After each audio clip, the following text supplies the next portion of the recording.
Hi guys, this is Lorraine Lopez loves Anthony Davis. If you guys don't know him, he is a hilarious comedian. He travels all over doing shows from churches Praise Jesus. to performing for the troops. He just won the San Diego Comedy Festival. Yep. And you're at the Laugh Factory a lot now, which is really cool. A lot of fun there. It's really nerve-wracking to be there and see like Bill Burr walk up and you're like, oh, cool. I guess you're here now. That's cool. I'm gonna go cry. Yeah. It's a normal thing that's That's a nice. That's wonderful. Yeah. So thank you for coming on. Thank you for having me. I'll be your second married guest, right? You're my second married guest. That's I'm very right. excited. This week we learn about relationships. Oh yeah, I have a lot of married questions for you since I'm on my path. Sounds like he's in trouble. Yeah. I have a lot of In questions. 2013, you said that you liked this lady on Instagram. Comments? It was my mom. I don't know what to say. I feel like I've said it before where I'm like, oh, I've done my homework on you. People think like I actually like messaged your wife to ask her questions. Actually, I could have tried to do that. That would have been weird. But She won't answer you. My wife hates talking to people. Wife's like, oh, this is some random person that wants to ask me about Anthony. No, it's okay. Oh yeah, that would not a good idea. Hey, does Anthony have any things that he doesn't want to talk about? He's very embarrassed about. Selfie sticks, I guess. He hates selfie sticks. I know that. Hates reality TV shows too. Oh my gosh! Wow! Calling it out. I love it. It's so cute. It's nice to see because I haven't seen you in a while and you're now bubbling with joy. Your cheeks are red. Was I not like this before? Well, you're smiling ear to ear every time we talk about him. That's all. Yeah, I'm dating someone, guys. And all their subscribers are gone. Oh, okay. Click. No, I was telling Anthony about some things that we are different and about, like we have differences. And go ahead, you say it like seemed like we were together longer than it was. Yeah, and the way you said it, it made it seem like you guys were dating for years. Like, yeah, he just doesn't he hates reality TV shows. I can't handle that because I love reality TV shows, and I don't know what to do. What can we do? I'm like, how long have you been together for? Oh, like 2 weeks. It's a long 2 weeks. It's just It's really connected. It seems a lot longer than it is. Too bad you guys can't take a selfie of that. Oh God, no. Oh, we will take a selfie. Have you not yet? Together? No. So that's actually like he refuses to take a selfie with you. Well, I don't usually carry it around with me. Just today, when like in case we don't have a proper picture, we use the selfie stick for Instagram. You should tell him like, all right, we can take one like you, one that you would like, and then you take one that I like as a compromise. Like I did the one when I went to Italy. I did that with the Leaning Tower of Pisa. I did that one for my wife, and then I did one where my shirt was up and I was rubbing my tummy in front of it. Which one was for you? That one? Yeah. Yeah. My wife's just like, all right, take your fucking shirt off and just show me what that tummy does. Well, You went to Paris? Italy? Oh, I thought you said Eiffel Tower. Did I? Pisa. No, that was my bad. Oh, sorry. That was 100% my bad. It's also not my show, and no need for me to be jumping in. No, It's a real guys, deer. Nolan Culver is on as well. No, I got please, freaked I out. I was love like, when you jump in. No, that was a derail. That was me doing a hot derail. It's great. I was like, what? Was I? Did I say Paris? I've been to Paris before, though. I've been Germany, France, Italy, Spain, Japan, China, Russia. Been all those places. Which is on vacation or? No, I was in an orchestra for a few years. What? An orchestra? International Symphony Orchestra. What did you play? Stand-up bass. Been playing for 17 years. Whoa. Respect. So my degree's in music performance and music education. That is incredible. Yes. Renaissance man. And I mean, can we say that you're in IT as well? Yeah. Okay. Can we? Is that okay? That's when you don't, because I don't edit this. That's amazing. Shit. Do you do IT for the CIA? Can we say your job? Wow. I'm the one that protects the firewall for Trump's tweets. So, yeah. That's a busy Don't job. tell that to anyone. That's a busy job. I was in the orchestra too, but in high school. But I played the flute. Nice. Yeah, no, so I just thought I'd throw that out there. No one else. That's so great. Yeah, that's so cool. That was like the video I saw where a guy's like, a girl walks up was a bachelor and she's just like, "What do you do?" And he's like, "Oh, I'm a astrophysicist." She's like, "Oh, okay. I'm a Gemini." And he's like, "What?" All right. Just wanted to reason to say right. that. That's great. Oh my god. I know. I'm Wow. So what made you get out of that? actually it's a lot more cutthroat than it was comedy. No was, way. Yeah, comedy was less cutthroat. Every season I was the fourth chair because I was the youngest for like 30 years, so I had to fight for my seat, and I just got tired of it. And it was a lot of hassle carrying an instrument like that around, traveling all the time. Mm-hmm. And I wanted to stay here. So, and I didn't get paid a lot. I didn't. They paid for us to travel, but that's about it. So. And was it full time all year round? No, it was just a few months out of the year Oh gosh, that was because I was in amazing. college still. Wow. Well, also I want to touch on. Okay, so you're married. We already talked about that. Yep. But his wife got him into comedy. Mm-hmm. Isn't that crazy, Nolan?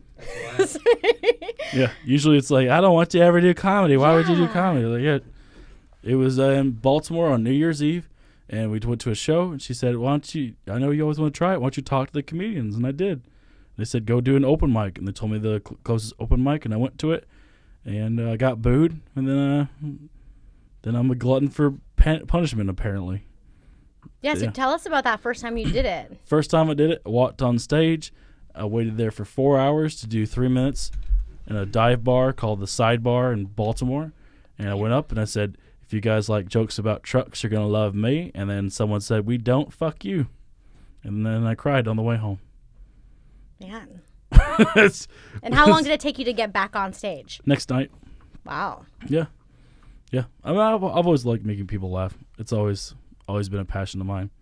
I was always making jokes in classes and all that, and I always like making people feel better. That's why I was in music, because music makes people feel happy and better. But I think telling fart wiener jokes is funner. Yeah. Definitely is. I'm a complex and deep man. Oh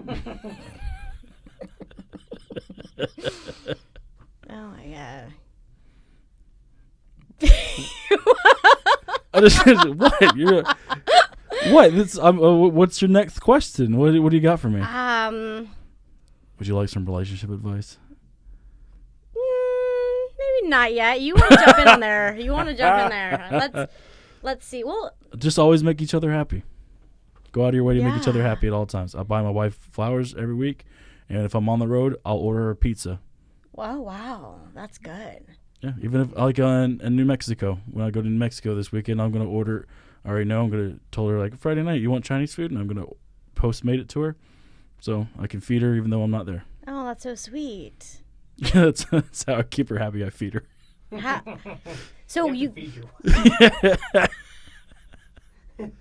I do all the cooking. I'll do all the Really? cleaning. Yep. I'll do all the laundry. Yep. Oh my gosh. That's insane. How long have you guys been together? 6 years. Been married for about 4 now. Wow. Mm-hmm. You guys got married fast. Yeah. When you know, you just know, right? Yeah. No doubt in my mind she wasn't supposed to be with me. Yeah. It was sweet. I was in the hospital. I had a appendectomy where my appendix exploded before they could get it out, so I had to have emergency surgery. And when I woke up, I saw her there, and I was like, "I don't care. I want to marry you." And then Is that when you proposed? no, I didn't propose like that. I was half cut open, still like slurring, like drooling with my. I couldn't. She was the cutest thing is like when you have an appendectomy, it's a surgery with your gastro. So the main thing is you need a good sign that you're recovering is you fart. And oh my gosh. when she heard me fart, she's just like, "Oh my god, he farted!" And she's like telling people down the hall, like, "He's getting better. He's gonna be great."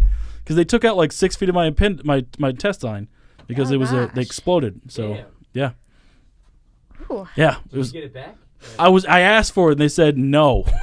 You can't have your intestine. No. That's my intestine. I know. I was just What like, was her reasoning? oh, so when your appendix basically has like toxins and everything. So when it explodes, it just leaks out the toxins, and when it touches my intestine, it had to be removed. Probably smells terrible. Huh?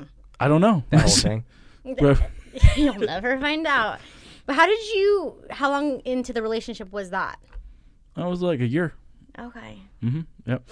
I passed kidney stones a lot, so she was used to taking me to the hospital. I used to pass them like twice a month. Dang. Mm-hmm. That's brutal.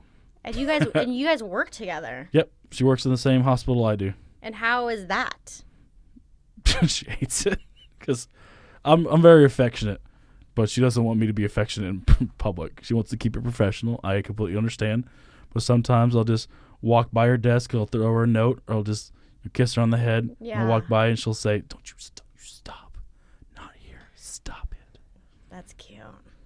Do you guys go to lunch together? Sometimes. Nice. Do you guys have work friends? Do you guys hang out with your work friends? Yeah, we have work friends. This is great. I feel like this is leading to like a pinnacle of a movie where it's like, and do you know this work friend? The one that you're cheating on your wife with? Just camera zooms in. Do you know that, Anthony? Because we have them right here. You open the doors, they walk in. That's amazing. I love that. That's cute. Can we talk about how we met? Yeah. Go ahead. This is actually a really interesting story. Mm-hmm. Yeah. Okay, so we did a show on a Marine base. Yeah. And you seem very No, it's relaxed. it's because also we've met before that. When? I met you with Betsy once before that. Oh. Where was it? But we've seen each other before. But when was that? Did we? Yeah. Can you remind me? No. Was it bad? Think about it. No, it was just in passing. I met Betsy and you were there too. But the first time we officially had a conversation, Yeah. you're right. Okay, it was the Marine base. Yeah. But we did a show, and Yeah, it was it was a pivotal moment. Yeah, it was. It was one of the times where it's like I stopped doing like aggressively dirty shit because for cheap laughs, because and then I started writing more because it was just a bad experience where I used to ask, do you remember the first? Because it was a joke into an incest bit because I like to do incest jokes because I'm Southern. It's funny to me. Yeah. And I was like, do you remember the first time you sucked a dick? And then I never let them answer. I'm like, I remember the first time. And I was like, put the microphone to my face. I'm like, God, Dad, stop it. And then, it's a stupid, cheap joke. It was a stupid joke. But I asked the commanding officer of the base. That's awesome. And they did not like it at all. And then they canceled the shows after that at the base. And I apologized profusely for that. And, I was like, yeah, it's a stupid mistake. And, after that, I stopped doing that. Well, the next time I saw you, you were like, oh, I don't do more clean stuff now. All my jokes are written clean. I cuss still on stage just because I'm an angry redneck, but I don't go aggressively dirty anymore. And how do you feel like how worked with your comedy now? Has anything changed because of it? Or do you find it's like, I get booked more. yeah, more people. It's you get booked more when you're cleaner and you have more relatable things that you do jokes that not everyone's doing. Like everyone can make a fart and wiener joke or talk about dicks and crap and all that stuff. But when you go in the stuff that no one else is talking about, you have a niche market where people want to bring that story or bring that joke onto their stage if they can't get anybody else that does the same one. Mm-hmm. Nice. What do you thought-provoking episode. Yeah, this is a good one. What do you talk about your wife a lot in your stand-up? Oh yeah, all the time. Like I just started doing a joke where she likes to, she's a Filipino, so she likes to call me cracker and honky a lot. And a few weeks ago, before I went on stage, I was nervous. So the Hollywood Improv, and I was nervous because I was about to follow Eliza and Nicole Byer, and I was freaking out. And she's just like, go up there and do your best, honky. And then she just slapped my ass and she walked away. I was like, what if I do bad? She's like, well, you never have to worry about coming back. I was like, all right. That's Thanks. awesome. Did she come to a lot of your shows? Not anymore. But in the 'Cause beginning, she did. Yeah, she came to every one of them, and she's just, it's like I just did a weekend at the Madhouse in San Diego. Yeah, great place. And she actually drove all the way up there with me, and she didn't come to any of the shows. She stayed in the car and watched Monsters Incorporated. Oh, well, that's nice that she came out. Yeah, she just that's amazing. Yeah, but most of the time she just doesn't want to see the same comics do the same jokes again. Mm-hmm. And she knows my jokes, and she'll come to big ones, like big shows. Yeah, that's nice. Is it hard to travel a lot? Would you travel a lot with the stand-up? Mm-hmm. Yeah, next year, so far I have about 28 shows on the road, so 28 weekends booked up. That's insane. Do you book that yourself? Mm-hmm. All of it. Wow. Yep, I actually just added Scottsdale yesterday, so I'll be in Scottsdale in the end of May. But yeah, sometimes she'll come with me because it'll be a nice vacation, go on the road, but most of the time we don't go together. And it's hard, but whenever if I have a lot of shows booked up, I'll take a week off where it's just me and her, no shows, don't talk about comedy at all, just so she knows that she's the most important thing in the world to me. Yeah, that's nice. What are you guys going to do when you have your next weekend? You smile at us. No, probably 8. No, I mean, let's see. Next time I take her on the road, I'll be going to March. I'll be going to North Carolina Comedy Festival, where I'm living in North Carolina, where I used to live, and we're gonna go see. She's gonna spend time with my family, one time with my mom. And we're gonna see them. My mom's gonna see me do stand up for the first time. What? For the first time? Mm-hmm. Why? Is it just the first time? Because she doesn't. I don't know, well, I've never performed in North Carolina before. Oh, no way. Mm-hmm. Well, are you nervous? No, because I mean, I'm not gonna make any jokes about her. She even told me if I make any jokes about her, she's gonna come up on the stage and beat my ass. So that's gonna be great. So you are, or you're not? I'm not nervous. Okay, but no, are you going to make jokes about her? I will. Okay. I even told her, I was like, I'm going to talk about how you used to say that you love my sister more, just so I wouldn't buy candy in the aisle. Like, we were sitting on the checkout line. I grabbed her a candy bar, and I was like, my mom was like, no, you can't have that. I was like, why not? Rachel can. It's my sister. She's like, well, because I love your sister more. I just started bawling my eyes out. I was like 5 years old, and she's just like, or the time she told me I was adopted in a restaurant just to see what my reaction would be. She's just busting her ass laughing. Then so she's funny. Yeah, she's an asshole. Yeah, she's funny. So is that where you get your sense of humor? Mm-hmm.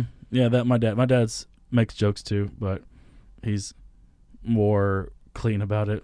Mm-hmm. He's just like, and God said this, honey. Is it like a dad joke? Yeah, he loves dad jokes. Yeah. What about you? Your family jokesters? My dad he tries to make jokes all the time. My brother does like knock jokes constantly, and they're just terrible. Does your family do that? You should put this in your act. Mm-hmm. Oh yeah. I love that. Definitely. I did a bar show like a few weeks ago, and I don't know what is about me that just walked up. He's like, "You're probably one of the comedians, right?"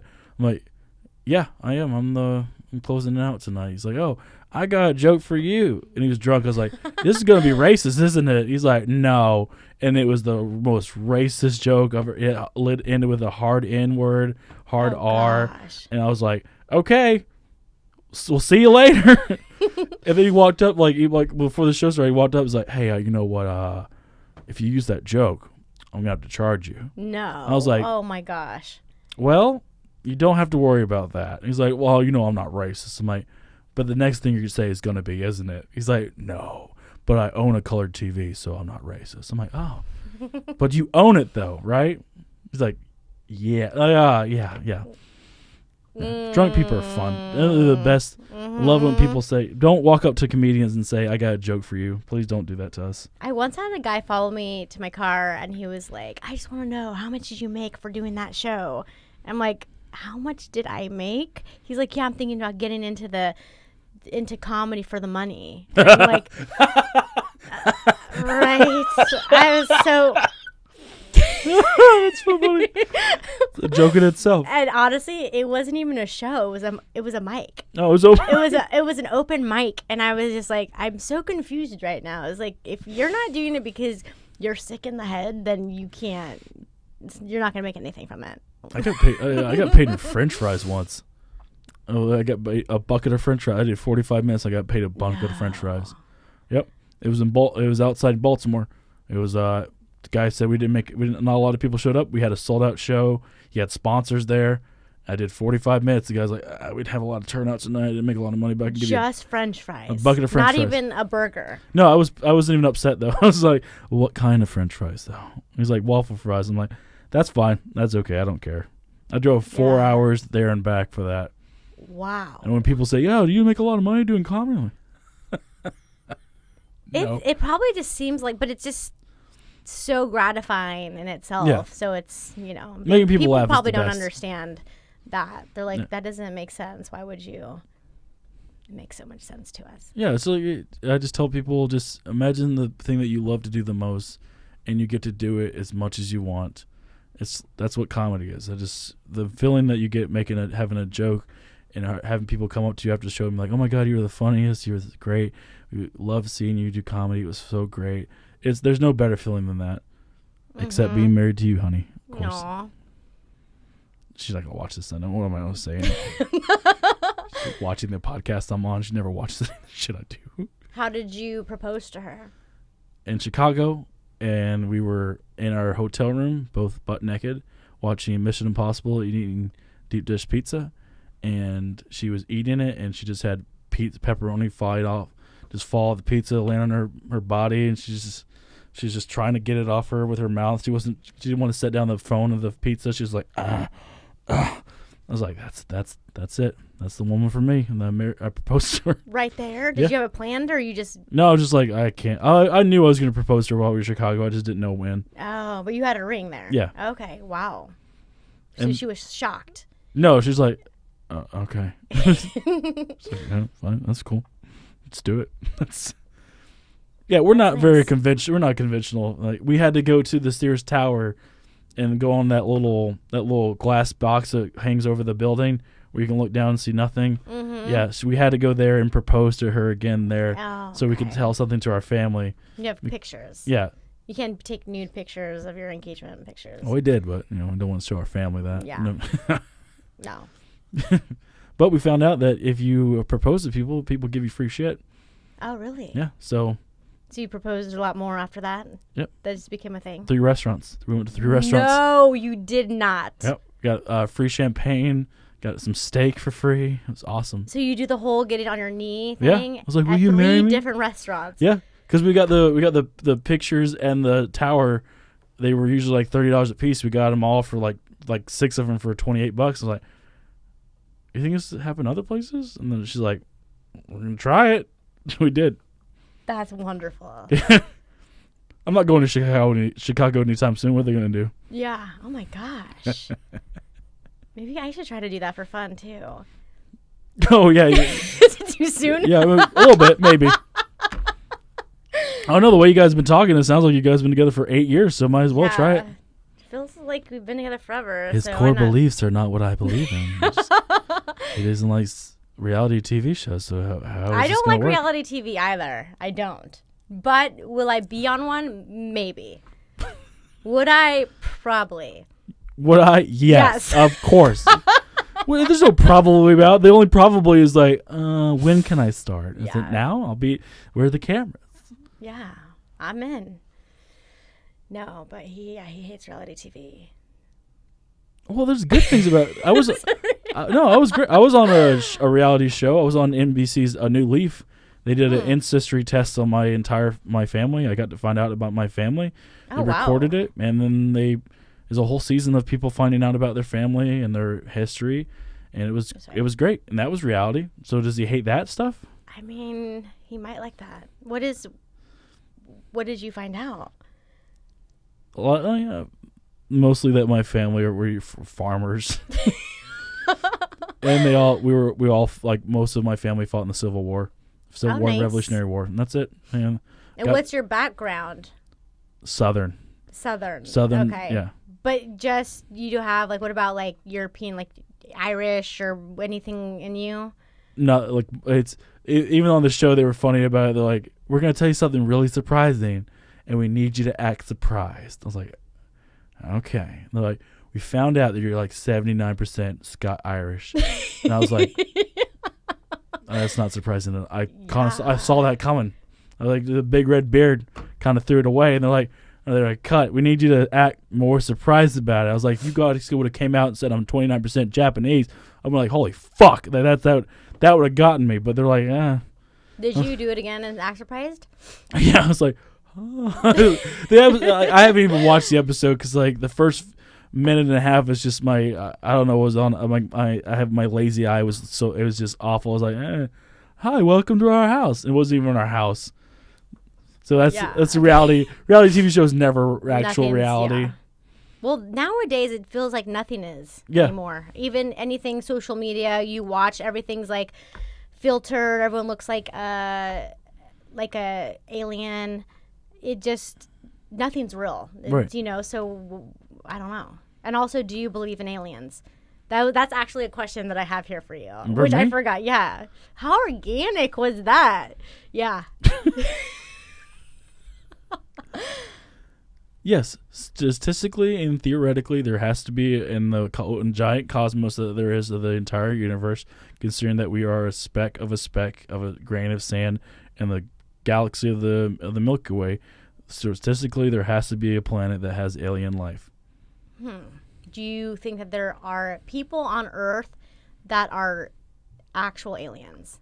Because that's a new thing people are talking about. No. Because I think they would have something better to do with their time than pretend to be human. Well, apparently sometimes you just don't know if you are one. And I'm just going to tell you this because I've been going to my masseuse for 7 years. What? I'm engaged in this. I have no idea where this is going. This is some shit you would hear from like somebody that lives on the street with like a tinfoil hat. You're like, so you don't know about aliens. So anyway, I was going to my masseuse for like 7 years. Yeah. And then she ended up being a fucking alien. And I was just like, oh my God. Yeah, there's no like a lot of times you can follow the story like, okay, it's gonna go this direction. But this one could just go off the rails immediately. So I'm enthused about that. What happened when you saw your masseuse? Okay, so every year I go there all the time. But this time he asked me, he's like, hey, I need, and this might be weird. It's a guy. And so he was like, can I see your hand? And I was like, sure. This is 7 years later of getting massages by this person. And I hope he's not listening to this. But he was like looking at my hand. And he was like, I have a question for you. And I was like, what? And he's like, are you a star child? And I was like, I don't know. What does that mean? And apparently he has thought all these years that I am an alien. He asked me, he's like, oh, it's people that are aliens living on Earth. And he's like, sometimes they don't know. He's like, but I get that feeling from you that you are an alien. And I've thought this whole time. And yeah. Is that why he charged you more than everybody else for masseuse? That's why I still get Yeah. You got that alien skin, so I have to massage a lot harder. So I have to charge you double. I'm sorry. I mean, no. There's no way that a creature. Am I an alien? That's the question. You're not an alien. You're a human being. Damn it. Jesus, come on. I mean, I'm Baptist. There's religion that sounds crazier than that. Scientology. I mean, my essential belief when I was a kid was that if I do anything bad, I have to say I'm sorry, and then I have to let someone drown me for 6 minutes before I can get into heaven. That's what Baptists believe in. I mean, really, everyone believes in something crazy, and that's not crazy to them. So are you still a Baptist? No, I'm not. Sorry, Dad, but no, I'm not. I'm not anymore. Are you in any religion or anything? Nope. Just believe in being a good person to people and just being nice to people. And that's all I care. Awesome. And that aliens will take over the world. Hail Zenith. Next question is ghosts. What? I'm not even kidding. I do have all this on there. I just thought for some reason that would be. You expecting just because I'm from the South, I'm like, yeah, aliens exist. No! So do ghosts. They're all going to come back and take their goddamn jobs. That's what they fucking do. Aliens are coming. And they all come from the planet Mexico. Like, is that what you're fucking expecting me to say? No, because I feel like every time I would tell someone the story, they'd be like, oh, yeah, there's aliens and living among us. And I'd be like, what? They're like, yeah, God is an alien. I'm like, what? Everyone's telling me like all normal. So I'm like, this is a thing that people are talking about that I'm barely hearing. God, you LA people smoke way too much of your weed. It is that, right? Your weed's too strong. It is too strong. It gets people thinking. When people have too much time on their hands, they're like, yeah, fuck global warming. Let's just talk about the real issues. Are we all aliens? No, you're not. You're just not interesting. That's all you are. Okay. I'm just kidding. You're all interesting. I don't know. I mean, there's aliens. Maybe aliens exist. I don't know. I mean, I just go by science and logic. There probably is aliens, but I doubt that they would travel hundreds and thousands of light years just to be like, let's hang out with these humans. Let's get some Starbucks and let's get some chai lattes. Let's see where we're going. Disneyland. Yeah, let's go to Disneyland. We would be able to see. They'd be like they would be bored with the mundane history life that we have here. If they have the ability to travel from so far away, they have advanced far beyond we have. Mm-hmm. So to just be like us going to the Renaissance Fair, like, oh, this is how they used to live. This is where they got dysentery. This is where they all died of the Black Plague. That's yeah.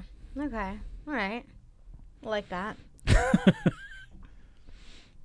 The most Southern person that you've had on the show has the most logical answer. Yeah. And sometimes you need to hear that. That's what I needed to hear. And no, there's no such thing as ghosts. Ghosts don't exist. What? No, they don't. There's no way they exist. How is there no way? Tell me how they would exist.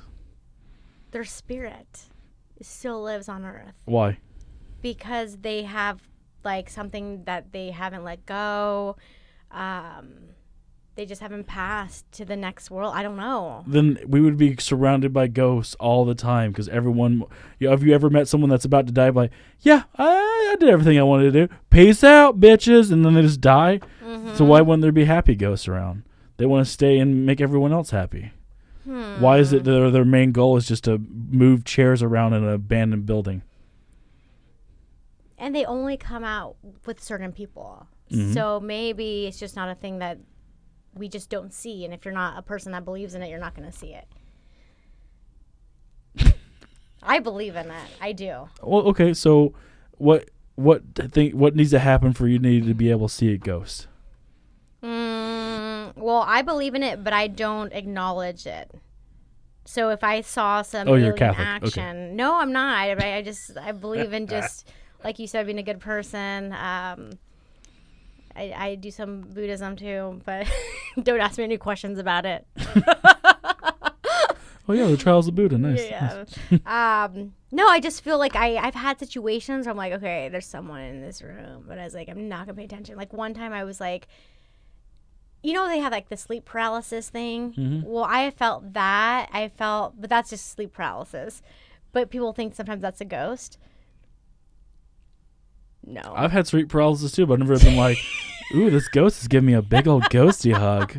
He's just holding me close. I hope he whispers something in my ear. Because, like, I don't know, maybe it was a dream, but, like, if you have someone, like, holding you down, you keep waking up, and you're like, okay, I can't. Every time I try to wake up, they're knocking me out, and it's like a fight all night long.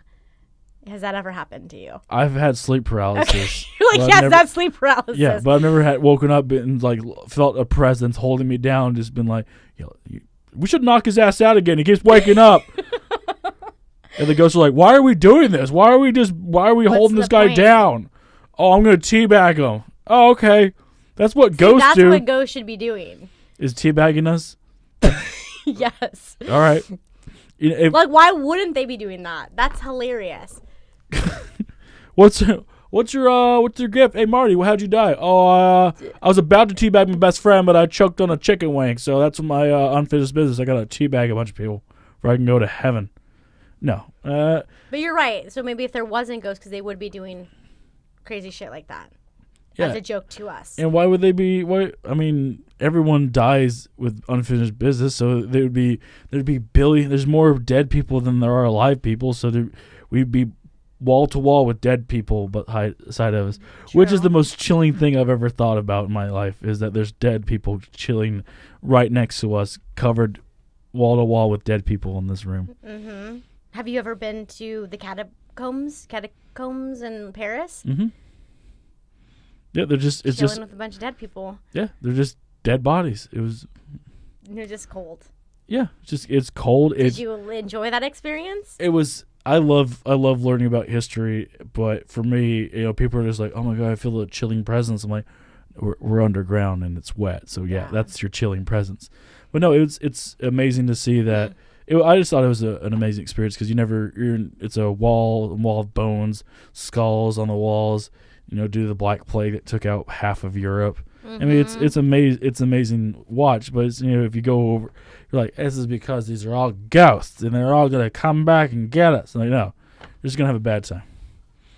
I just kept envisioning that I was gonna get stuck in there when I was there, and I was like, I didn't tell anyone that I was coming here, and I was by myself, so I just kept thinking, this is it for me. You thought you were just gonna get grabbed by like a skeleton? They're gonna pull you down. We're talking about ghosts. Oh, I love it. Do you guys believe in them? I don't. I think I had my first ghost experience in the last year. Yeah, I've always wanted to believe. I'm like a believer. Like I want to believe. I want things that are weird to be real, like miracles and God. Mm-hmm. But so anyways, I'm a believer. I'm looking, and it's never happened. And so, but then I was at the Improv sometime in the last year. We were upstairs doing some work up in the green room, and it was me and two other dudes, and we were in the room and we're fucking around with something.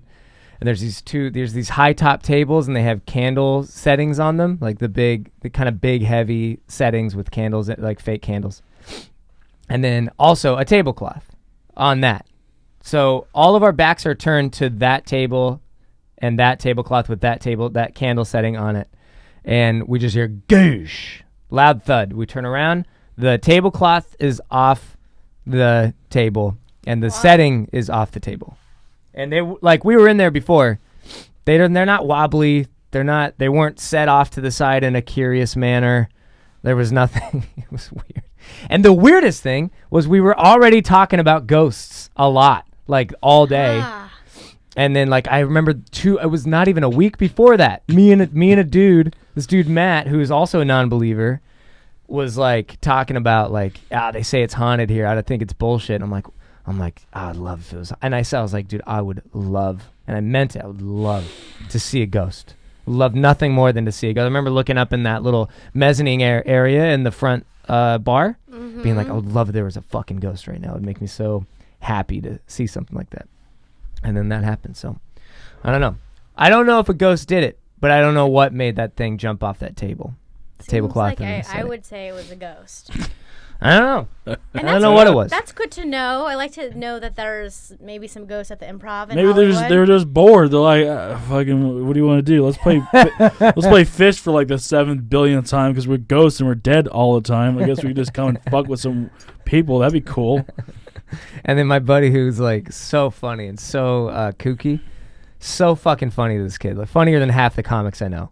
He's like, it's a female ghost. I can feel it. I can feel the energy. He was serious. He's like, I read energies in the room. That's a female ghost. It cracked me up. Seems like something a woman would do. Yeah. You want to see a ghost? You want to see a ghost, do you? How about fuck this table, John? Yeah. They have a little ghost fight. They're a married couple. They stayed. That's his hell. Is that his stinger? Have dinner, and he said something shitty, and she's like, "Well, fuck you then," or lunch. Actually, it was during the day. What was the Ontario? Oh, not White Ontario. The Hollywood Improv before it was, because it's been there forever. That improv has been. I mean, they've been the improv there for a very long time, at least 40 years. I don't know what it was before. Before it was that, it was a haunted brothel. Before it was just a haunted place. Yeah, it was a haunted brothel where the women that worked there were murdered. Yeah. Well, and now they stay there forever, fucking with people that need to stay the fuck out of the back. Yeah. People are like, oh, if you were a ghost, why wouldn't you travel and why would you always hang out? It's like, well, why doesn't anybody? Nobody travels. Everybody stays. Well, I travel. I don't travel because I don't have money or time off or the means to do it. Yeah. I think ghosts are like, I guess we can't travel through Ghost Uber. That sucks. What if you do need means to travel though as a ghost? I'm pretty sure they start walking they ain't got anything else to do. Yeah, Have and you they guys don't need watched sustenance. Coco? Yeah, you get Doesn't trapped, it film right? that? Yeah, you get trapped. Yeah. Yeah, and then you basically they someone has a joke about it, but yeah, it's a whole thing. Yeah. They had to go through. It's like Coco, great movie, made me cry. One of the 3 cries I've ever had it's so at a movie. good. Yeah. I saw it at the Hollywood Bowl when it was the live action one. Oh, nice. Yeah, like a few weeks ago, where they had like the with the symphony. Mhm. Oh, I'm down to see that. With the symphony. The symphony. Yeah, it was awesome. It was fun. My wife wanted to go see it, so we went to go see it. Have you guys ever cried at a movie? What movies have you cried at? All the time. You're an all-the-time crier? Oh, Yeah, okay. pretty much. There's nothing. You hold it in No, I cry Yeah. all the You time. do? all the time? Mostly from crippling depression, but You just cry all the time. yeah. Sometimes I'll be driving and I'm like, that was a really pretty song.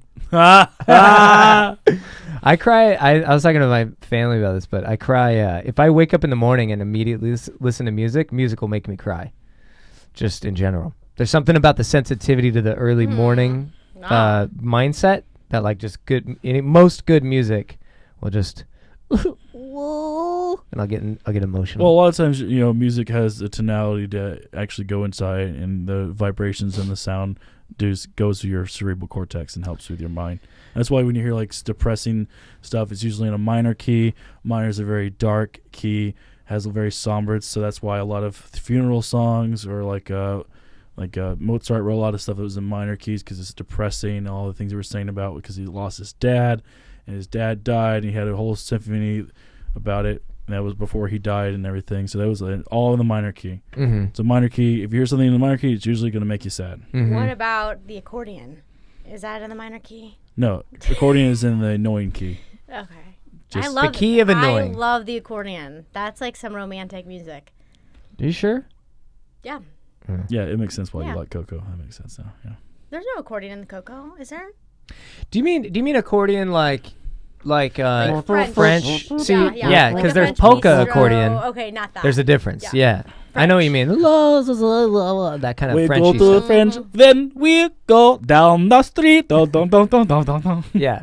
That accordion's Yeah, and I like that. dorky. You know? I might What does take Chris that think on. about the accordion?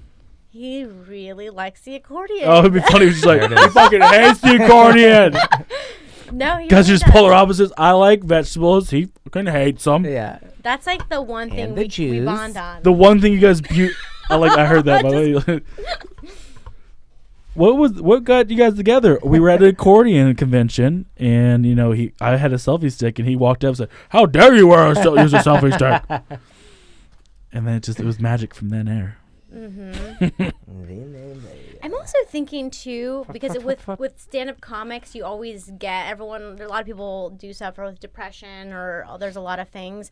But I do find, because I am extremely sensitive, it's such a weird thing to do as a sensitive person, and you find you guys are crying all the time, so that's interesting. It's an interesting job. Comedy, especially if you go on the road a lot, is the most depressing, sad, and lonely thing you could possibly do.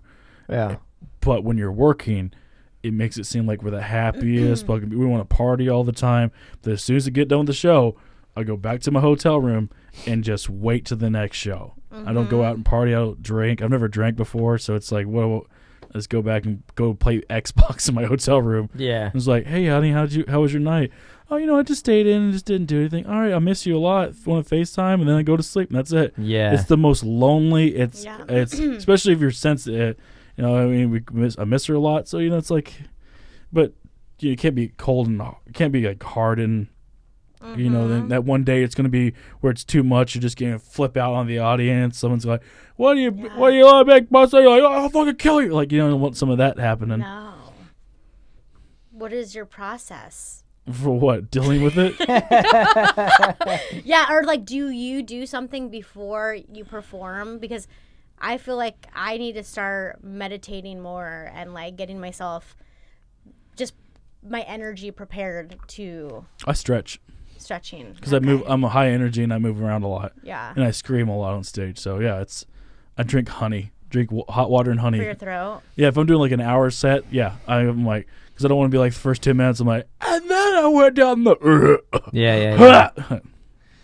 You're very vocal. You're Yeah. loud. Good. Mhm. That's great. I wish I'm always jealous of that from other comics. Just that energy. To be able to release that energy, I'm more contained. Everything is dialed. Me too. Right. And so I would like to have that release, that physicality, vocal or physical. It looks like a lot of fun. You can write jokes like that, like write jokes that involve physicality, or like I'm a storyteller, so all my jokes I'm telling a story with my voice, my energy, and my move around. Like if I'm like, and then I was just stirring the fucking pot, just seeing what she was gonna do, and then she fucking lost it. It's like, you have a physicality where every single cadence you have could be, my cadences are da da da da da da da da in a joke. So, with the cadence, a lot of times that's the way. If you have like I'm fast paced, so it's like set up punchline. The cadences also help them get to the punchline, so they know when to laugh, even when they're not sure about it. So physicality and your energy could you can do it for just writing a joke like that. I think it's hard though too, because it's like it's a little natural. So it's like the reason you do that is also because it's easy to do it that way. Yeah, it's just how I am. Yeah. Like I remember, I'll never forget, because like I tried physicality early on, didn't work. A lot of things didn't work early on, so that's kind of how you start to find your little lane. Yeah, find your voice. Yeah. And I remember watching a buddy of mine one night, because we were like talking. We would talk about bits, and he was just like, "Dude, I'm gonna try this act out." Like it was like I'm gonna try this act out, and and he did. It bombed so bad, but it was like I remember laughing so hard because it looked like he had done this in the mirror 1,000 times. Like, and da da da da, like here's the act out, and just tanked, and it was brutal, and he had to go all out for the act out. Oh, and it's even worse when it's all out and it's bombing. But it's the worst feeling. Hard. But even him saying like I'm gonna try this act out just already tips you off to the idea that this is not gonna work, because it's like he thought a lot about it, and I could tell. I was like, he definitely worked all these movements in the mirror. Or like at least practiced it in his room, I like times if it's for me. I like to be more organic about it. Like I don't. Yeah. I'll scream, but I have certain points where I know I'm going to scream. Certain points where I just feel it.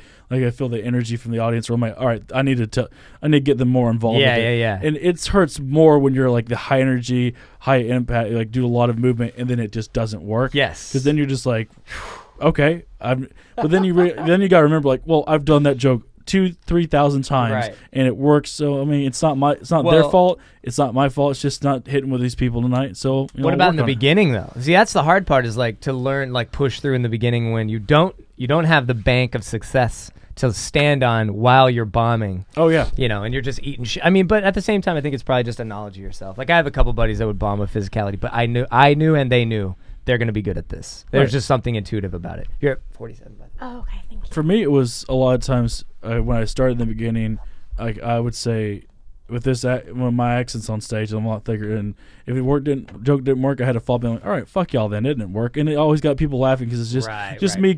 Even though I was saying fuck y'all, it's very like friendly about it. Like my whole thing on stage is I'm very likable on stage because I'm always smiling on stage. I have a big grin, and then I always involve audiences, and like I talk to audience. People say it's crowd work. For me, it's just I'm just talking to them. Yeah, the connecting. Because if you go to a show and then you have a rehearsed bit on someone off stage, and like they're going, oh, that's rehearsed. I wasn't really part of it. I'm asking them questions. I'm like, I'll call them back. I ask for their names. I'm like, what do you think about that one, Jared? Do you like that one?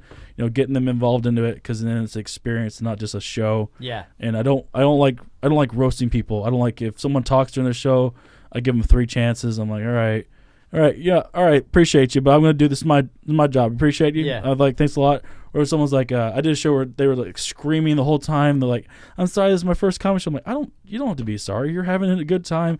Just, I'm going to tell my jokes. We can talk afterwards, but if you want to chime in during my show, it's fine. As long as you're having fun, that's all I care about. As long as everyone's having fun too.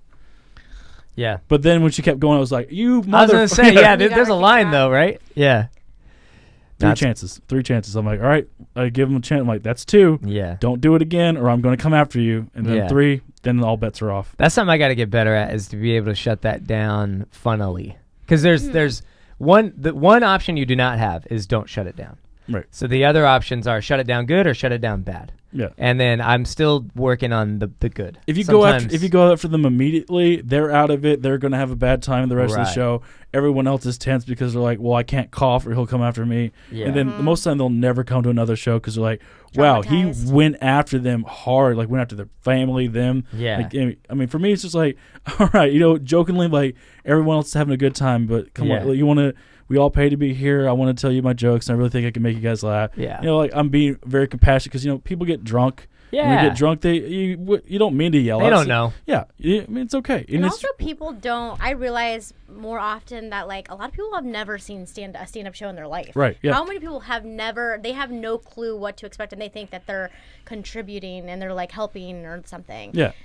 So that is cool that you're like super nice about it. I just try to like talk over it, and hopefully they. I just get louder and louder. Depends on how long your set is, but you can do that for like 7 minutes. Yeah, but if you keep doing that's my years of that. My years of that because I'm friendly on stage and I'm aggressively. I'm loud and I tell stories. Is that I'm telling the story, so people think that like I have questions about it. They're like they chime in because I'm very approachable on stage because I'm talking to people already. They're like they think it's interactive. So I've been battling with that for my 5 years of comedy. Right. I'm just like, well, you got to battle with. You're going to be in this lane, but you got to realize that they're going to come back with questions or firebacks. And I have all my jokes. I have written out comebacks if someone says something. Mm-hmm. So I think of everything that someone can say about this joke, and I write comebacks for them. For sure. All right. Well, let's see if I missed anything else. When you weren't here, it was like, what do you think about aliens? What do you think about ghosts? What do you think about life? And you came back like, what about comedy? I was gonna say, what about we were more deep about comedy and our process for comedy than we were about aliens and shit. I try. Well, I do notice sometimes like I try not to talk too much on. I mean, it's your podcast, but sometimes if it's a comic, like it will happen where I'm like I'm talking all the time. So. Oh no. But what do you think? Do you think aliens are real? It's funny. I have a dude in here that does like kind of a mega kooky conspiracy theory type and alien-y type podcast, and we got deep into that shit. And it I don't know if they exist the way that we think they do, but I think there's a possibility that there's some sort of extra. Well, there's a lot of people that think there's fucking aliens in the planet. Yeah, that's what I was saying. Oh, I mean, in the underground. Planet? Yeah, Scientologists. Okay, yeah, I know that. Yeah, Scientologists believe that there's an alien put all these beings into a volcano into the ground. And then but it goes crazy. So here's what's interesting about religion as a broad, as though Scientology is like barely a religion, but if you just want to categorize stuff like that, there's these mythological kook concepts that have a lot more people believing a different version of that, whereas that's almost like the cartoonized version of it. But there are people that think that there either are or were a myriad of I don't know if they're human, but a close to human species that mostly lived underground. Like in the same way that we build up, they built down. Right. And then they've, from what I've heard, I don't know. There's certain things I don't really care to believe in, and conspiracy theory stuff is more that. But there's people that think like they've found remains of underground like civilizations and shit like that. So there's a lot of people that think that aliens and a lot of technology.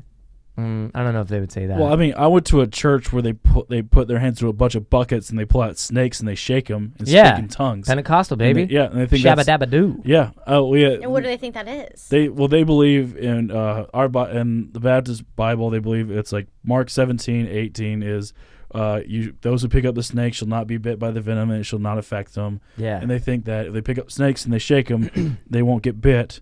And when they get bit, it's all venom, and a lot of them die. A lot of them die. Yeah, yeah, because you're testing God, dog. That's There's another scripture that says don't do that. They were doing it. I went to a snake church like I think a year or two ago.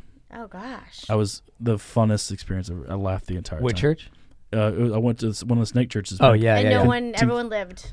Yeah. During that experience. No, someone got bit and someone had to get rushed to the hospital. Of course. That is crazy. It was fucking hilarious. That's really funny. It was. Yeah. Like they were like, "Yabba dabba do, Jesus." I'm Come like, on. I got questions. Like, I was giving suggestions like, "Hey, maybe garden snakes next time, or maybe have like a index card with all the questions we're gonna ask you when we get here and the answers on it, just so we don't go up to you and be like, what?" Yeah, we all. Yeah, there should be a frequently asked questions on your website. Yeah, and they like the worst thing is I saw I was like, hey, where do you guys get the snakes? I was like, do you guys go to PetSmart and say, hey, I need a bunch of snakes so I can shake them? Yeah. Like then the guy that looks just like me and talks just like me with a thicker accent, like, yeah, we go outside and we go to the rocks and we just fuck with them and then we put them up in the boxes and we take them back to church. I'm like, my wife heard that. She's like, is that what you do, Cletus? Yeah. Is that what you do with your religion? That's awesome. She busted balls. She just hates, like, anytime she says, like, any movie we see with a fat white guy, she's like, that could have been you. I was like, that's hurtful. Yeah. That's just mean. Yeah. Yeah, dude. But so there's a lot of inside the kooky stories in religions are sort of, they're like a mythological representation of something that can be a little bit more concrete and believable. But the story is like a cartoon. You know, I can't knock for anybody's belief. Yeah. I mean, you believe in ghosts and aliens. I mean, I believe in aliens. I don't believe in ghosts. I mean, I don't want to put down anybody's belief. Everyone makes their beliefs. And there's a lot of people. There's also, now I'm just going to regurge from that podcast since it's coming up. But like, so, like, we all know about like Halloween is kind of based on like a lot of the archetypical a lot of the characters in Halloween are like built on the idea that an ancient comet came in and destroyed Earth. That's like a lot of people's theory as to where the Day of the Dead, why it's universal and it's everywhere, and that there was a comet and there was that's why they have the witch. It's because the broom looks like a comet. All right, so a lot of people think that the whole idea of aliens is really just shit coming in off of meteors and comets that's affecting because it's extraterrestrial. It brings different elements and things like that alters like the soil, which changes a bunch of different life forms. So a lot of people have like that theory for aliens too. All right, so I'm gonna take back what I said about not putting down anybody's beliefs and say that was fucking stupid. Yeah. So people think that, and her massage therapist thinks that you're an alien, right? Yeah. I just think that it's a weird. I don't know. How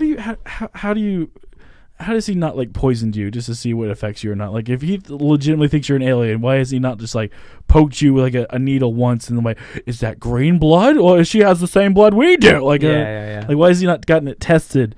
You know what I mean? If someone like if I believe someone's an alien, I would low key like accidentally take some of their blood or their DNA just to see. I mean, that's why I can't go into certain churches. That's because I'm just aggressive. Because you just want to get blood. Yeah. You guys got the blood of Christ. I need it. I need like 5 gallons. And I want to test it. I just want to test it. This is grape juice. This is bullshit. No, but now I don't know if I could go back to him. Like, not that I'm like weirded out by it. I just find it very interesting. But now I'm going to feel like he's rubbing my body thinking about aliens. And I don't know. As opposed to rubbing your body thinking about, this is some hot lady right here. Then she pays me to touch her.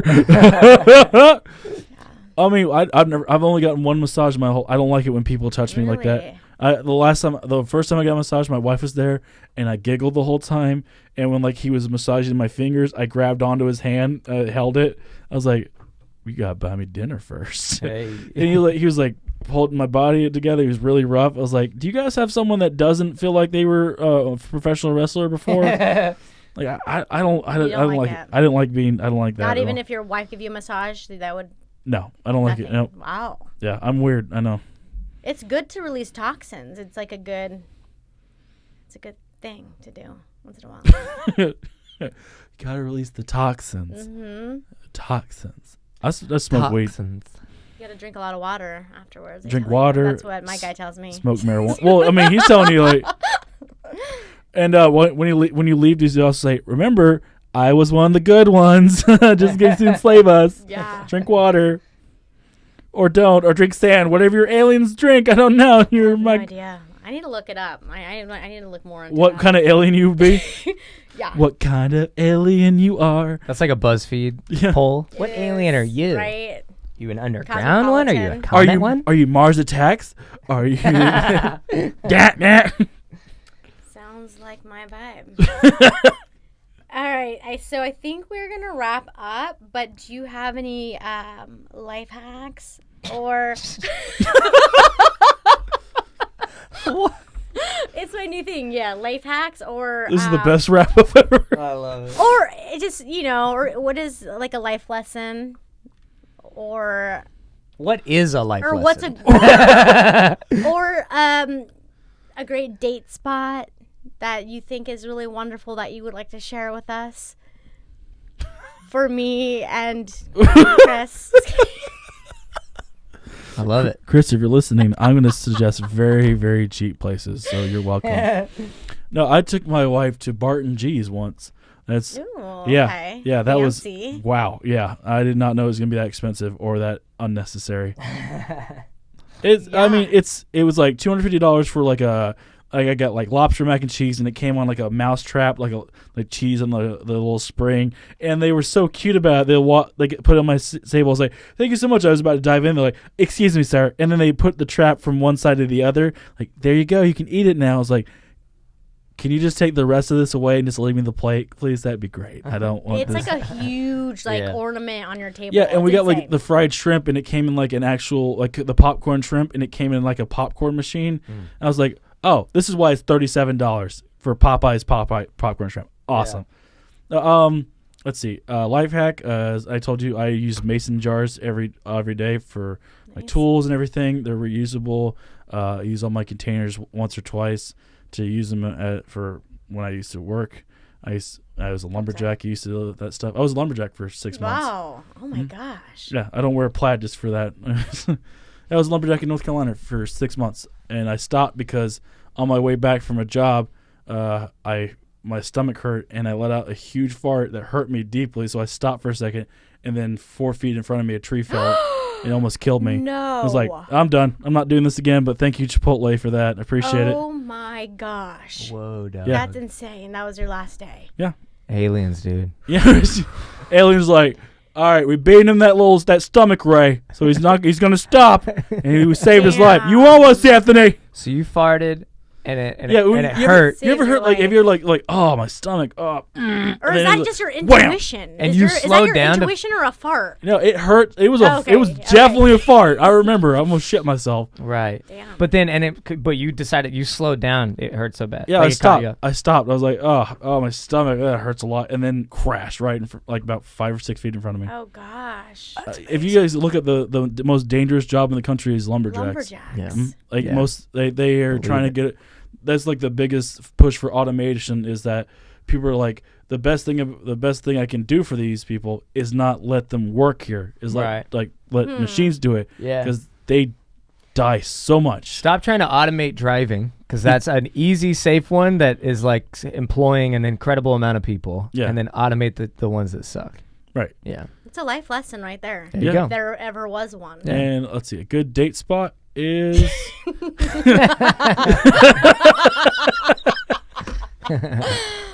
this is just full circle. First, I like to once a week on Monday, if I have a week of shows, I will cook something for my wife I've never cooked before and that she's never had, and then we cook it. We go over it together, so it's a good bonding experience. So cook something that you've never cooked before. Like I bought a wok, an actual wok, and then we cooked a Korean dish on it. Both never had it before, both never made it, and we made it at home, and it was a good little experience for us. And then while I was on the road the rest of the week, she ate it, so it was just like She was thinking I was of there for you the whole time. Yeah. Wow. Oh. Beautiful. Well, I mean, Anthony's a great man. Yeah.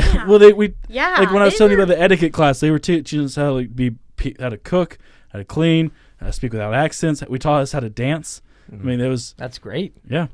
You wish give I your had wife that. love notes. You. Yeah, I live like last week we were doing our kitchen and she's getting overwhelmed by it. So I went to her desk on the weekend when I was working and I left her 2 love notes underneath her keyboard. So when she got to work on Monday, she could see that.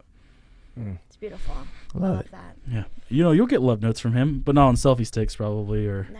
about No, but I'm reality gonna shows. I'm gonna do my love note. What's- Will you? I can't- Do a story. Oh my God, it'd be great if she just like put you open a selfie stick across the room and she's like, "Will you?" And she just like a love note on it. That'd be awesome. Yeah. Do you guys think this is Lorraine's podcast? Do you think that she should be together with Chris? Type call in the answers now at 562-9. Yeah. Because technically we never talked about it. Then you're not together yet. I'm thinking that we are. That's open and shut. That you're so not. I'm going to write him a note this week. You know what you could do? What? Just talk to him about it. no, Just but this note thing's so cute. is it cute? I mean, It's like it's like elementary cute. I've been married for 3 years. That's how it's. Yeah, that's why it's cute because we're married. But when you're like, here, do you like me? He's gonna be like, the fuck. Yeah. This would probably freak him out. Or you're telling me to put on my Insta story.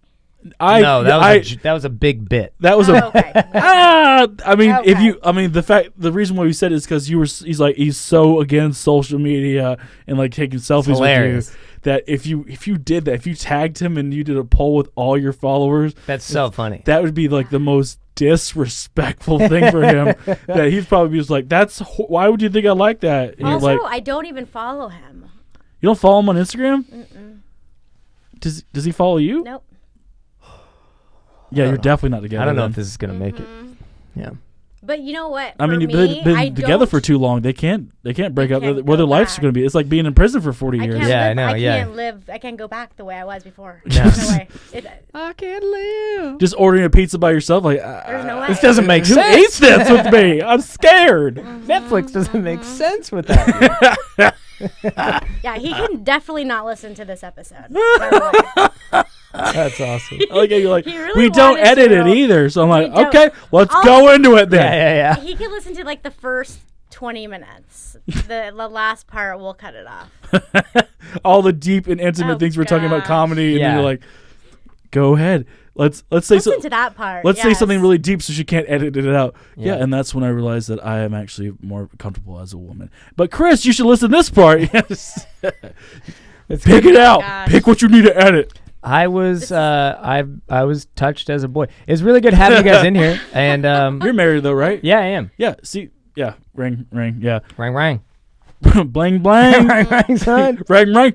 I mean, you do you do sweet things for her all the time, right? I do. Yeah.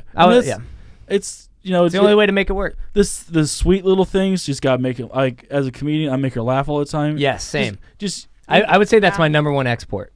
yeah. If it wasn't for funny, I think that a lot of my other things that aren't the best would outweigh that. I mean, she's a master's degree. She's a top. Wow. She's like Right. a president of the Southern Nursing Association, and I make fart and wiener jokes for a living. It's just like she's living because I make her laugh and I cook for her, and we can always make each other happy about certain situations. Yep. And that's what we do is come out. It's basically what we do for our wives. We do on stage for other people. We make them laugh, make them feel better, let them forget about things that are happening in their life just for at least 20 minutes so they can be happy. It is the best, man. I think. Yeah. I mean, like I think I heard somewhere. I think it was Seinfeld talking about like a lot of comedians actually have good marriages, despite all the bits about how bad they are. Like if usually when a comic gets married, it's built on something solid because we're so used to being authentic and self examining. Yeah. But yeah, it also is a nice combo because it's like we want to make people laugh, and then this person gets you, and it's easy. Mm-hmm. Like I can make her laugh. And then you have to be worrying about other. That's your being grounded. Yeah. She'll say this like we'll get high. Yes, that's the best. And she'll say something so fucking stupidly funny. Yeah. And then I'll just bring it up to her when she's sober again. She'll just start busting her laugh. Like we were having an intimate conversation. I was like, baby, I'm really happy that the growth we've had this year because I know we've been on the road a lot and we're still really happy. And I'm really happy this and I really love you. I'm so happy that we got married. And then she's like, Taco Bell. We should get Taco Bell and chicken. And I was like, I love you so much. She just wasn't listening. She's like, I want some fucking Taco Bell. And like every time she walked by, I'm like, chicken, and she just starts laughing her ass off. That's awesome. Just hard day. Just say something funny, and she loves it. Yeah, he's going to do that for you. Mm-hmm. You guys are gonna be together forever. I bet. Is he a comic? No. Oh, okay. Then you guys have no chance. But have you guys watched? I don't know if you watched a lot of comedy, but like Seth Meyers has a new special out. Did you watch it? I haven't watched it yet. A stand-up special? Yeah. No, Seth Meyers? I didn't even know he did stand up. I don't think he does. I think he does. I mean, he did does a little for the bit special. After SNL, I guess when he was doing it, he started doing a little bit of stand up. Yeah. But I don't think he is it good or. I'm not gonna lie, it is so good. Oh, really? And I'm gonna tell you this. Well, he is a good writer. A whole hour about his wife. I had never seen that. The whole entire thing is his wife. And even when he talks about his kids, oh no, it's really about his wife. Yeah, I'm gonna quit comedy today. My whole idea is. Well, that's the thing about like that's awesome. We're both It's beautiful. It sucks because like you and me are both two straight white men that we talk about our wives, and when we have kids, we're gonna talk about our kids. Yep. And there's a saturation of that. And like when someone's like, "What's it like being a straight white guy in comedy scene in California?" and the LA, I was like, "It's like being the Snickers bar in the back of the vending machine. I'm still just as good as the one that's in the front, but you still got to get through the first 4 before you get to me." There's oversight. You got to find a way to make the jokes you're going to say different. Like I could talk about my wife, but I can't talk about my wife the same way that everyone else does. Because it's just like, oh, she's just like that guy, so I don't want to watch it anymore. Well, his stuff was all so personal that it wasn't like something that I had ever heard. That's good. That's probably refreshing. I'll watch that tonight then. It's really great. Definitely. Watch it with your wife. Yeah. Watch her like, that's what you do, you piece of shit. Yeah. Okay. Well, do you have anything you want to plug? Is there what do you got going on? I'm recording my first comedy album in January in the Comedy Palace, January 23rd to the 25th. And then I'll be going on the road 29 weeks so far next year. So I'll have all my tour dates up on my website, adcomedy.com. Congrats, dude. I know. I was practicing that. I was like, I have something to plug finally. Yeah. A real plug. Great. What does this do? Yeah. What is your like goal for your relationship? Like, what's your? Oh my god. I like talking about like I love talking about that because love is amazing. My goal is I want to be in a relationship and I want to get married and You also want to run for the Senate based on your get up today? Possible. At this point, anything. You want to run for office? Yeah, that you never know, right? I would love to see you in office. It's like everyone gets a free selfie stick, but you got to watch my new show coming this fall on reality TV show. It's called 3 Comics in a House, and it's bananas. We were talking about that show that you auditioned for. How it's like the producers are from Jersey Shore, and how they don't realize how depressing comics life is. Yeah. So no one's gonna want to watch. Like, yeah, how'd your set tonight? To go, it was really bad. I did a new Trump joke and it didn't hit very well. Right. And they're just gonna go, what are you gonna do tonight? Oh, I don't want to party anymore. I want to go in my room and write and cry and watch some Netflix. For 24 hours. And people are like, I don't want to do this. I don't watch this bullshit. Yeah. Especially like the only fun or interesting part would be the wreck, the part of your life that's a wreck. Yeah. And then, so you really just got to find wrecks. And But then they that's sad as that. fuck. Yeah, they want to see They someone want to just see like depressed. Yeah. all your jokes are about like your dad, how your dad have like a terrible relationship, and your dad calls and they're like, oh, his dad's on the phone, let's record this part. Like something that's way too intimate for TV. Right. But Yeah. it seems like so. I feel like I would watch it. It's something that I would probably be like intrigued by it, and there's nothing That's like that. That's because we're comics. It's ours, yeah. I remember that's why I thought Crashing was a great show, but I was positive it was not going to last because it was so inside baseball. It's like, this is because my wife loves comedy and me and everything, but she could barely care. Also, Because it was so inside. And then us comics, yeah. it's like we watch it like there's no way you go from bombing an open mic and then you're opening for Artie Lang. Like that's not how it works. I know. You never like say, oh yeah, this is my buddy. Artie's gonna be like, hey, why don't you let him open for you? And he's like, well, is he good? He's like, oh, he's been doing it for like 6 months. He's like, fuck no. Yeah. No, get back behind the other Snickers bars. Yeah, right. Like that's so crazy to think that like it was the way he set it up. He went from doing that and then he's doing doing the cold open for a TV show. Yeah, I saw that. I've saw that process. That's crazy. Like I talked to Don Barris about it. He's the one that does Jimmy Kimmel. Mm-hmm. There was 5,000 people that auditioned for it. He beat 5,000 people. Yeah. There wasn't like, hey, do you want to do it? No one. The guy canceled. Yeah. They're like, no. They have so many people in the wings waiting for that. Yeah. Yeah. I mean, it was unrealistic. It was a good show, but it was like that's way too unrealistic. Yeah. And even still, too inside like they're trying to sensationalize it first to move a story along for an average audience, and even still, that's too inside baseball. Right. Have you guys watched The Marvelous Miss Maisel? Yeah, I love that show. I will say, I love that show too. And I do feel like it is very real. And that actually does feel grounded. I don't know what they did differently because I haven't thought about it a lot than Crashing, but it is slightly more of a captivating story while also doesn't seem to be pretending to be realistic. It is slightly realistic, Right. but not pretending that it's fully. Right, but you could you see her bomb hard. Right, that's true. and then that's the realistic part. It's like she bombs hard, and then she's upset about it. She's like, why did it not work here, but it worked over there? You're like, well, that's regional. You made regional jokes, and you went to another location that doesn't get the I-95 jokes. Like when you make like, traffic on the I-95 is terrible. If you told that joke in L.A., oh my god, you told that joke in like Kansas, like what the fuck's the I-95? Yeah. It's like she made a regional joke. References. Yeah.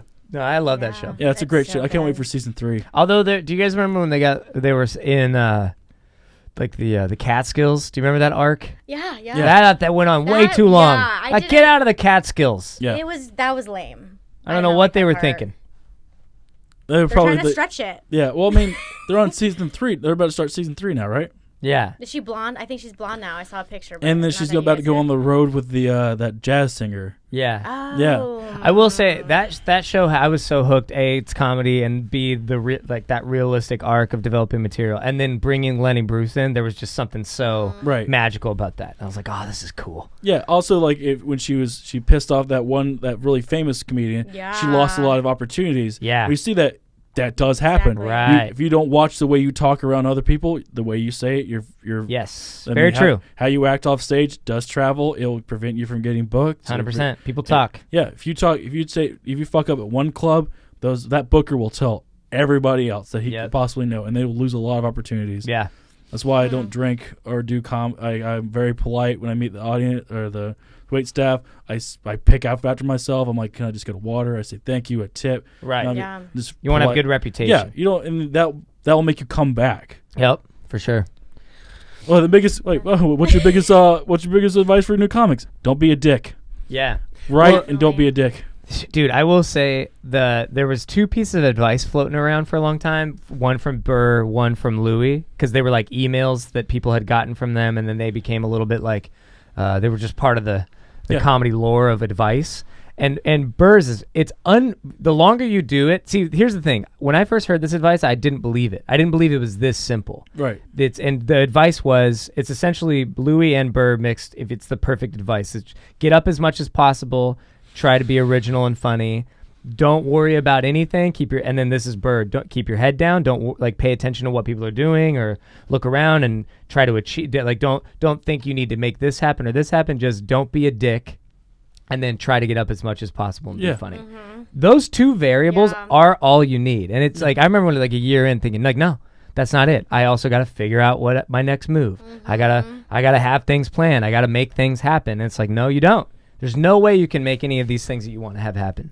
The only way is to just don't be a dick, be cool, be out, be fun to be around, and then try to be as funny as possible. And also try and be supportive and be happy that other comics are like, if a comic's like, hey, I get to open with this person for the week. I'm like, that's great, good job, bud. That's part of be cool. Yeah. That's be cool. Is like when you're off stage, be somebody that everybody like remembers positively in their head. Like you're a good time. And don't even put as simple as that sounds, it's a lot of people don't do it. That's so. That's the crazy part. I didn't believe it. Like deep down, I just thought there's more to it. And one of the things I did wrong early, I was trying to be as funny as I can, and I wasn't not being cool, but I didn't hang out enough. Right. So in a weird way, I wasn't being cool. I was, to use his language, like I was just not around. Right. It's like you can be around, be a dick. That's not good. But also don't not be around because so you're just when that person that gets up and then leaves. You're like, I can't. How's that guy off stage? I was that guy, and that's also a mistake. So it's like that was just perfect advice, And you realize like the longer you do it, everything you'll ever get is completely unpredictable. Yeah. So you have to control those 2 things and let them all unfold. So, yeah. Even after shows, like when my wife comes to the show, she's like, all right, give me the keys. I'm going to go out. I know you got to talk to people after the show. Right. You have to talk to people. You have to talk to everyone. Yeah. Mingle. Talk about the show. Just have conversations with people because that is basically networking. Oh, she sounds awesome. Yeah. She gets That's it. awesome. Yeah, because she wants to go get high and watch Monsters Incorporated. Yeah, and that's not her job to have to fucking be out and be cool. Yeah. And all these people always always ask like, is this really how he is off stage? Is he really the same way? Are all those jokes he says about you, are they true? She doesn't want to hear that shit anymore. No. She doesn't want to be like, yes, this is how he proposed to me. I don't know if I can go with it. Yeah. Oh. Yeah. All right, guys. I guess we'll close sorry, it we didn't mean out. to keep going so long. Oh, no. This is awesome. I love this. But thank you so much for coming. Yeah, thank you for having me. It's been great.